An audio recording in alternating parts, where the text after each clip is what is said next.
What's up, and welcome to episode number 55 of the Ex-Boyfriend Recovery Podcast.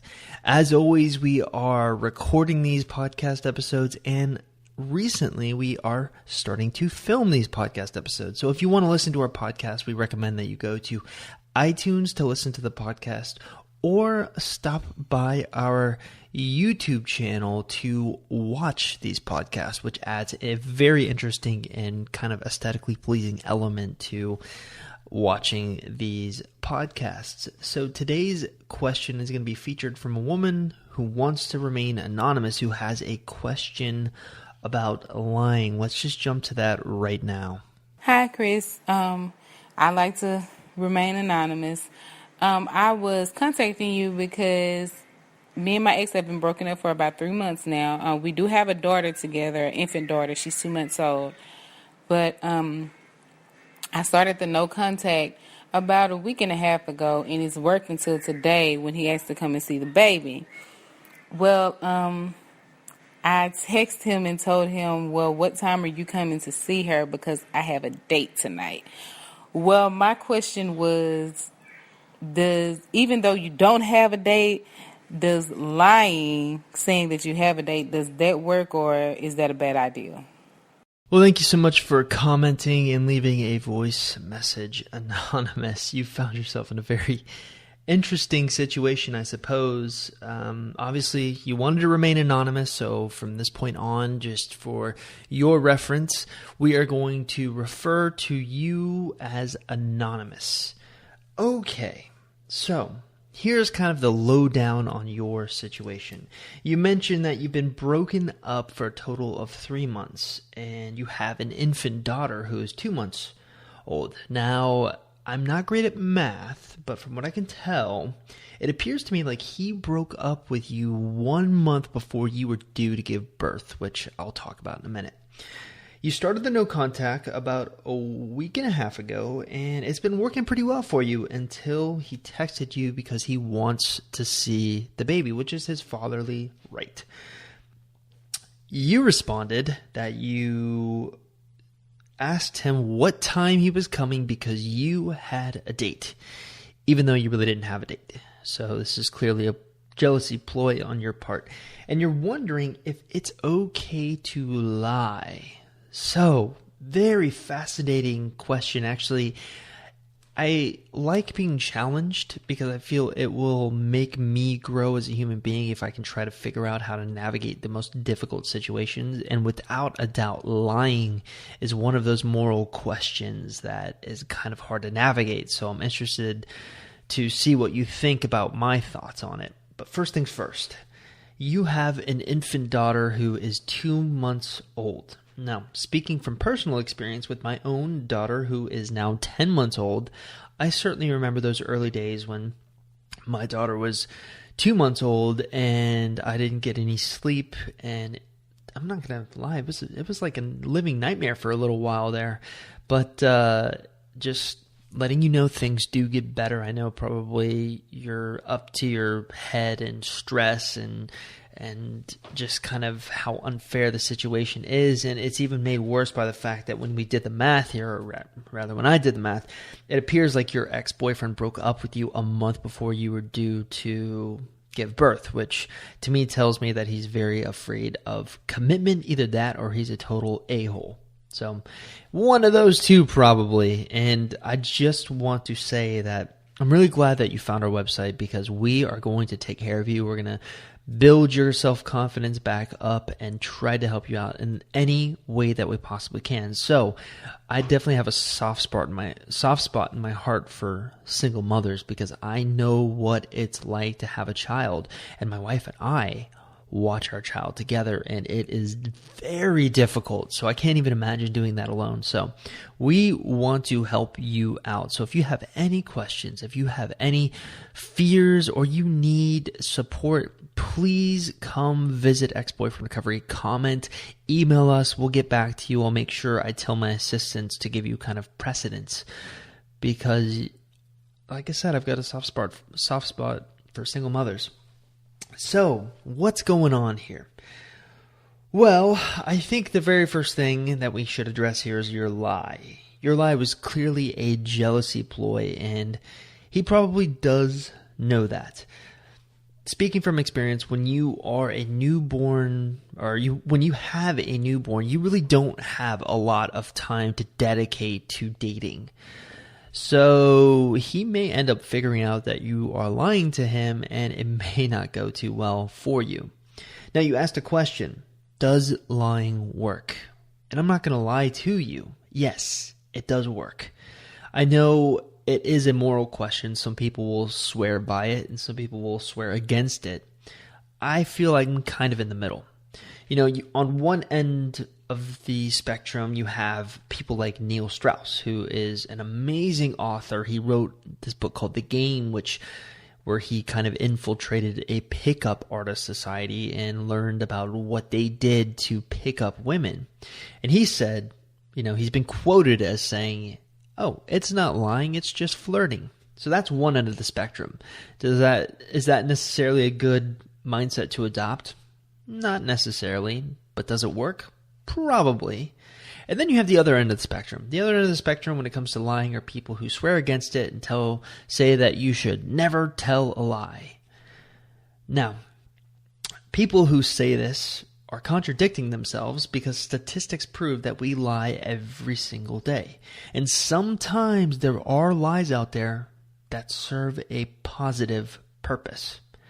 So I'm going to tell you a couple stories here relating to lying, of course. There was a woman who we featured on this podcast episode, a couple episodes ago, where she broke up with her ex-boyfriend. I don't know why she broke up with her ex-boyfriend, but the important thing to know here is that after she broke up with her ex-boyfriend, she slept with someone else and came to the realization that after sleeping with someone else, she missed her ex-boyfriend. So she got back with her ex-boyfriend. So she gets back with her ex-boyfriend, and her ex-boyfriend asks her that inevitable question because he's insecure. Were you with anyone while we were broken up? So here she is at a crossroads. At one point, she could tell the truth, and she knows he'll break up with her. And then on the other point, she could lie to him and live the lie, but continue the relationship. So if you find yourself in a position like this, what are you supposed to do? Are you supposed to lie to spare his feelings because you know for a fact if he finds out that you slept with someone else during the breakup, he's probably going to break up with you? Or do you tell the truth and he breaks up with you? Well, she lied, and he found out about it a couple weeks later, and he broke up with her. Now, did she do the wrong thing? I don't know. The truth is, I really don't know. I don't know what the best way to approach every single situation is, especially that. It's a moral question. Your morals are going to dictate what you think about this lying question that we're posing here. I can tell you what I would have done. I would have probably lied as well, trying to spare my significant other's feelings, knowing for a fact that they would break up with me. And I think most people out there, at least most people I've encountered on ex-boyfriend recovery, would probably react the same exact way. And I don't think they should be blamed for that. I don't think they're bad human beings. I don't think they're bad for lying. They're just trying to spare their significant other's feelings. And it's not like the woman who is in this situation did anything wrong. They were broken up. She slept with someone else while they were broken up. That's what happens. When you are no longer in a committed relationship, you are no longer allowed to be tied down. That's the way it works. But she knew for a fact that her ex-boyfriend would not like this, so she lied to him. Again, did she make the right decision? I don't know. That's a question for her. If I was in her shoes, I probably would have done the same thing. And I think most people out there would have done the same thing. And then, so that's kind of a really tough question to deal with lying. But then you have the lies that are good, the good lies. And these are the kind of lies that I think I will sanction here on the podcast episode. So what is a good lie? Is there a good lie is perhaps a better question. Yes, there are great lies. Imagine this. Imagine that I want to throw you an incredible surprise birthday party. I spend months planning the surprise birthday party, and I coordinate with a bunch of different people, and eventually after months it comes to fruition. I have planned the ultimate surprise party. And then the day comes, and I'm faced with a decision. How do I get you to the surprise birthday party? Well, I'm going to have to lie to you. I'm going to have to say, hey, meet me for brunch at this exact time at this exact location. So you are thinking, or you are under the assumption that you're meeting me for brunch at this exact time, whereas when you actually show up for brunch at that exact time, you are in the midst of a surprise birthday party, which is incredible, right? That would be a good lie.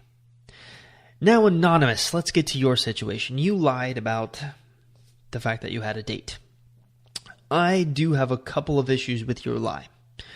Your lie is easy to see through. You're clearly trying to make him jealous, and there's a specific way, if you're going to make him jealous, that you need to approach things. One thing for sure is I know for a fact that since this is a lie, he probably will find out about it. How do I know that? Well, it just is common human logic.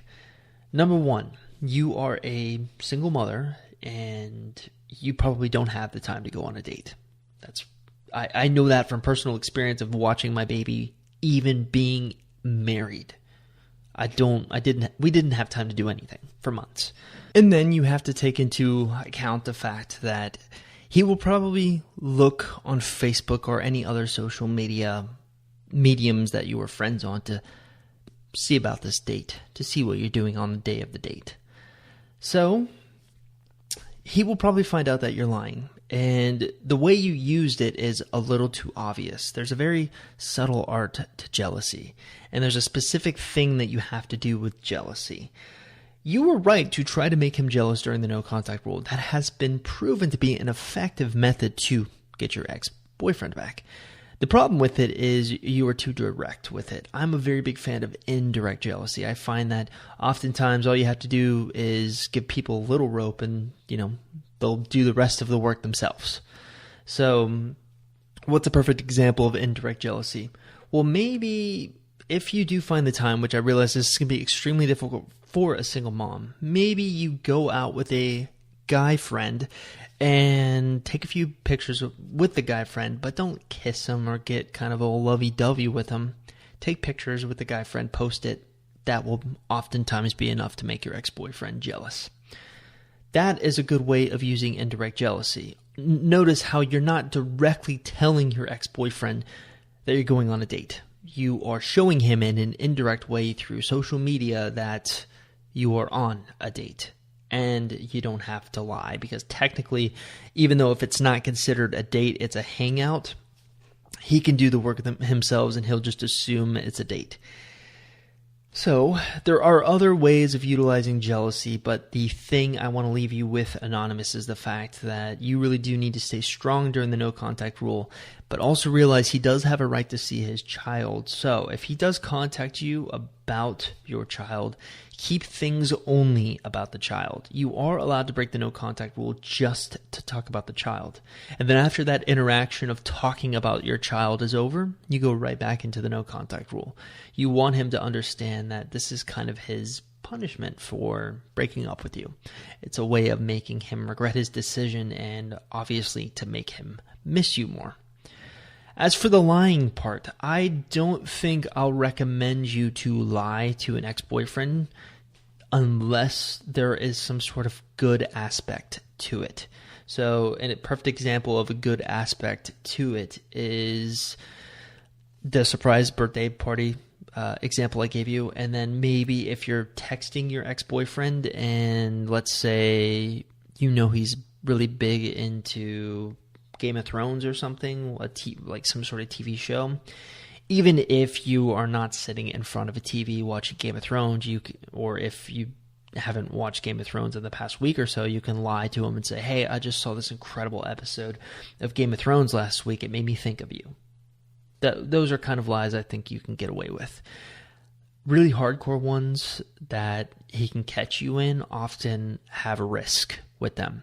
And I am all about minimizing risk when it comes to getting your ex-boyfriend back, because so many women make so many mistakes and often shoot themselves in the foot. And I don't want you to be one of those women, Anonymous, especially since you are a single mom, and getting him back will not only make you happy, but it will make your life easier. So that's going to do it for this episode of the Ex-Boyfriend Recovery Podcast. Really excited to have you listening to this podcast episode today. Hope you enjoyed it. If you want to hear more, subscribe to us on our YouTube channel or leave us a review in iTunes. I know it sounds weird to leave a review, but by leaving a review for us on iTunes, you can actually ensure that the podcast stays high in the iTunes rankings and continues to get the traffic it gets. Because part of the reason that we spend so much time on these podcast episodes is the fact that so many people listen to them. And if people didn't listen to them, or if I'm speaking to a wall essentially, where I'm not speaking to an audience, it becomes a little counterproductive on our part to do it. So please subscribe to our YouTube channel, and please also leave us an honest review on iTunes if you could. We would really, really appreciate it. This has been great. I'll see you next week.